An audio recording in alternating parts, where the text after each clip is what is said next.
Hey, thanks for making some time for us. I know you guys are busy.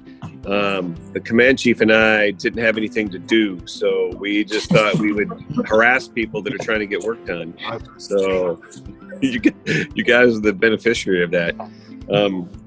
We got a couple of reasons we want to call. So if you have not met me before, a couple of you have. But I'm Rich Scobee. I'm the commander here, and then you got my wingman, the command chief, Chief White, in the other screen. And if you ever get us confused, use the handsome one, and and I'm the least capable of the two of us. But really, there's twofold. We want to ask you a couple questions about things that are going on and talk to you. I've seen Hans. I saw a couple of things that you put into print as well, and I know you guys have been involved with a lot of the reporting that's been going on for our stuff, and I appreciate that. But two things that the command chief and I want to do is thank you for what you're doing, because we know how difficult this has been. And then the second thing is find out about how it's going. We want to know what we can be doing to help you in the job that you're doing now, making sure you're getting supported. And you don't have to know Tim or I very long before you realize that the most important thing to us is our airmen, and that's y'all. We want to make sure that we are doing our best. We have about a little less than 1,000 people in the Reserve Command right now that are mobilized just for COVID. So you're representing all of them in this chat that we're doing. But that's what I'll start with. What we're going to talk about. Tim, I'll let you introduce yourself as well. Hey team, I'm just here simply to say thank you. You are making us proud. You're making a difference, not only in the Air Force Reserve Command, not only across America, but across the globe for your efforts. Just here to say thank you. And if there's anything that you need from us as you continue to carry out the mission, that's what we're here for. I guess I fell off there for a second. Sorry.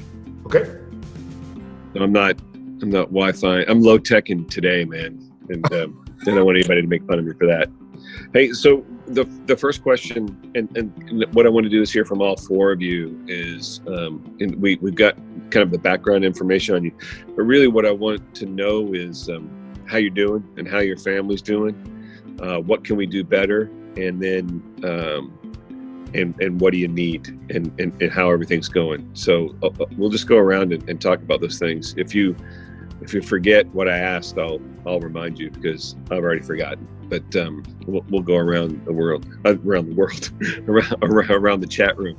We'll start with you, Shirt. So, Senior Moody, how things going for you, man? How's your family doing? Well, family's good. My wife's a reservist also, out of the 514th. She works with the mission support group there, so I'm pretty fortunate to have somebody who gets it. She's had some short notice taskings over the years too, so she understands. But she's teleworking her civilian job, and she's homeschooling a third grader and a pre-K student. So I think once I finally get home, I think I owe her a bigger break than I need, maybe. But she's doing well. We've got good friends, good family close by, and the wing checks in on her. First Sergeant Council, home station, First Sergeant Council checks in on her. So she's doing pretty well. As far as here, I think being a first sergeant and not having a medical background, I think actually probably plays in my favor, because I have nothing else to offer these folks except support. I can't talk to them about what they're seeing in the hospital. All I can do is, when they need something, react and get it for them. And I think that's probably been a blessing for them to bring an aircraft maintainer along for a medical mission. But it's been pretty inspiring to see them work. Working with the 44th Med Brigade here, early on, one of our big concerns was the mental resiliency piece.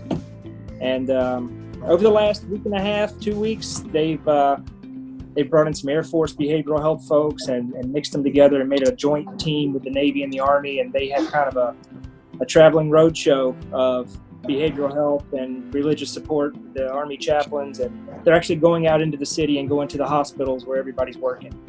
And I think that gives an opportunity where, from talking to folks like Colonel Otto and some other folks that are here, sometimes the medical professionals aren't so quick to reach out for help. So, they got pretty tough skin, but I think maybe if you bring the resources to them, they're more likely to reach out and use them. So I think that's been a pretty good step here.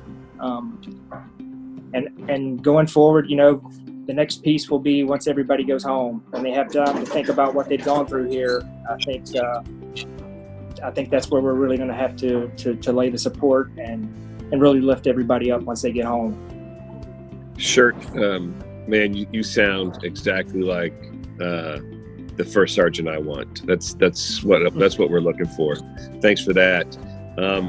And I would say I hear you loud and clear. One of the things that we've gotten, you guys probably articulated some of this, was what I worry about. Having run a base in combat myself, and a level 2 EMEDS, I am very familiar with the toll that a heavy medical burden takes on an organization, especially when it's fellow Americans. I absolutely understand that.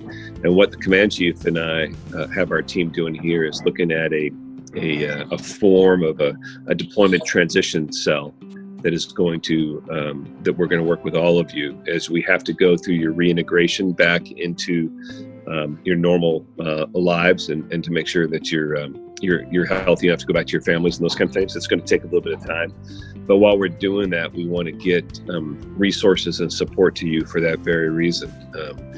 I have personal experience of the toll that it took on me, and and senior master sergeant, great senior NCO, you're not immune from it. 3-star general, I'm not immune from it. So this is something that the command chief and I are very happy about. And I tell you, the command chief gives a lot of people credit, but we've got this resiliency package that we're putting in for our entire command, which is 10 AGR command chiefs, 10 AGR chaplains, and 45 AGR first sergeants that'll be in each of our organizations. So he's spearheading that for us, and the reason why we do these things is because we understand exactly what you're saying. That was great. I appreciate it. Tim, you got anything? Hey, Shirt, you're making us proud, man. Hey, I'm right with you. Hey, I don't bring nothing to the table either. So just the fact that, hey, I can be a part of this team is good enough for me. So thanks for what you're doing out there. Thank you, Chief. But I got Staff Sergeant Young. I got you on here, Alexander.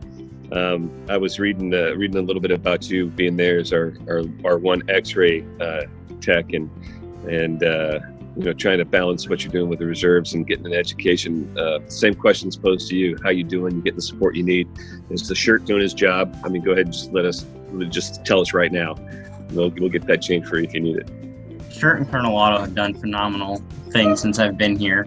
I've never been to New York before. I wish I would have been here under better circumstances, but honestly, I'm honored to be here. Since I've only been in for a couple years, I haven't gotten a chance to go and do what I signed up for, and I feel like even just one person here, I'm doing my part and helping New Yorkers and Americans as a whole. My family was very uncomfortable with it right initially, but the longer it's going on, the more contact I have with them and everything, they're embracing it. Their hardest part is taking on my dog that I just got right before I got orders. I adopted a dog on Monday and then got the call on Wednesday. So, dude, I think that you're going to be a good senior NCO. That's right. Hey, because I tell you what, Sergeant Young, hey, leadership is not rank specific. You're a staff sergeant and you are out there leading the way. So we appreciate for what you do, and man, taking this fight to the enemy. And hey, man, thank you for your efforts. We really appreciate you. Thank you.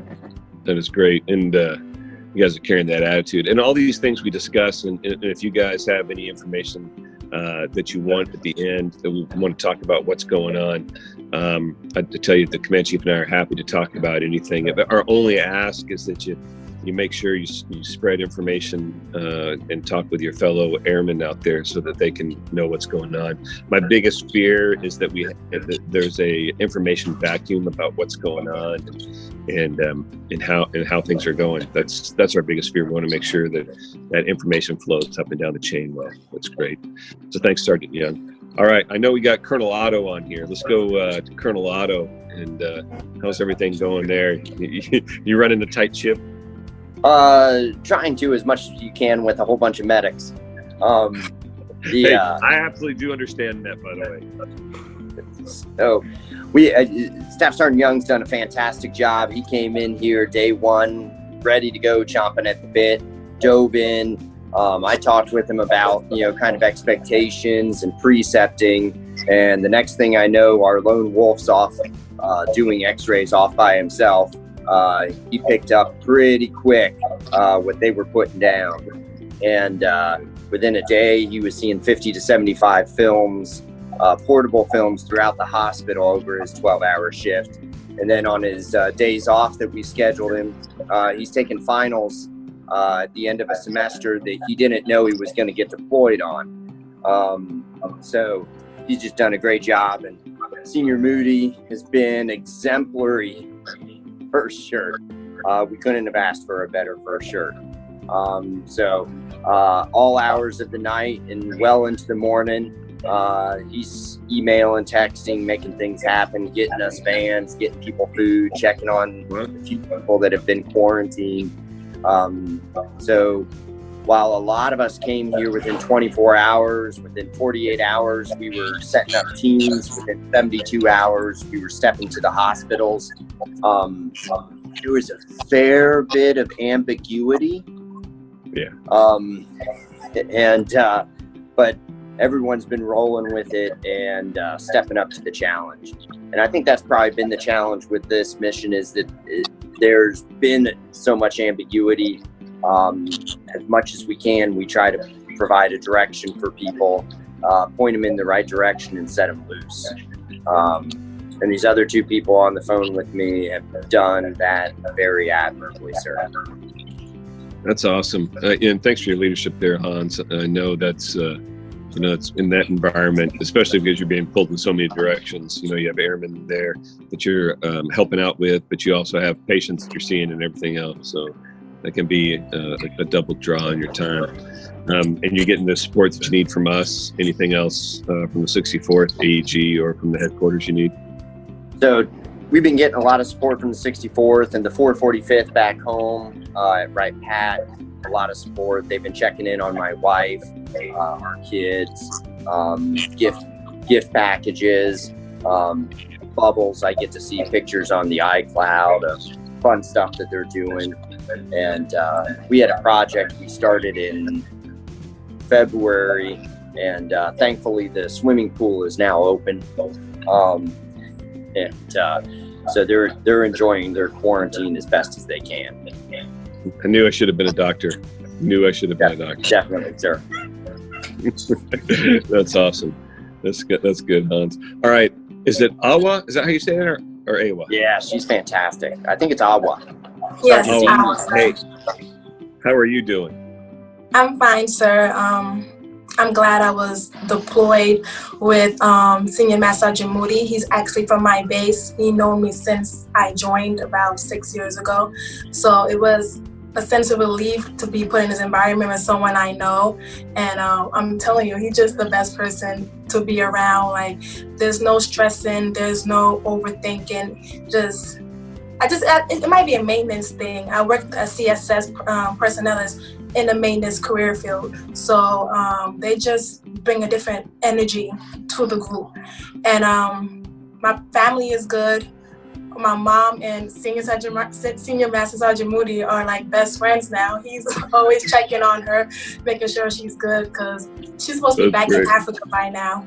But Corona kept her here. So she's bored out of her mind being locked in a house. But besides family and being in this environment, nothing is uncomfortable at the moment. Great support, integrating with the Navy and the Army. we became best friends with the Navy too. Like, it's just a good working relationship at the command section. Oh, I'm really glad to hear that. Yeah, but I can sympathize with your mom and having to deal with we're still at work and we're still doing a lot of things, but being sequestered like on the weekend when there's nothing to do. My wife gave me this haircut and nobody is happy about it. It's tough. It's tough. It's in regs, but it's not a good haircut. That's great. And so you're getting good support. Chief, I keep forgetting, now that you're not on my screen anymore, I keep forgetting you. Go ahead, Chief. No, hey, Alan, we are extremely proud of you too. And I know the 514th is proud of you and all the things that you're doing. When we think of PERSCO, we usually think of deployment, OCONUS, and here you are. I mean, this is probably one of the toughest deployments you'll ever be on, and you have taken the bull by the horn. So thank you for what you do. You made us all proud, and you're killing it. The entire team out there, we can be more proud of what you do. Thank you, sir. That is well said. Well said. Okay, I tell you, for the four of you especially having to put up with us, I'm going to sanitize a COVID-free coin and figure out a way to get it to you after this is all done. I'd deliver it in person, but I'm sure it would be need to have its own little quarantine. But whatever method we have, the Command Chief and I sure want to be able to hand that all to you guys when you're done with this in some way.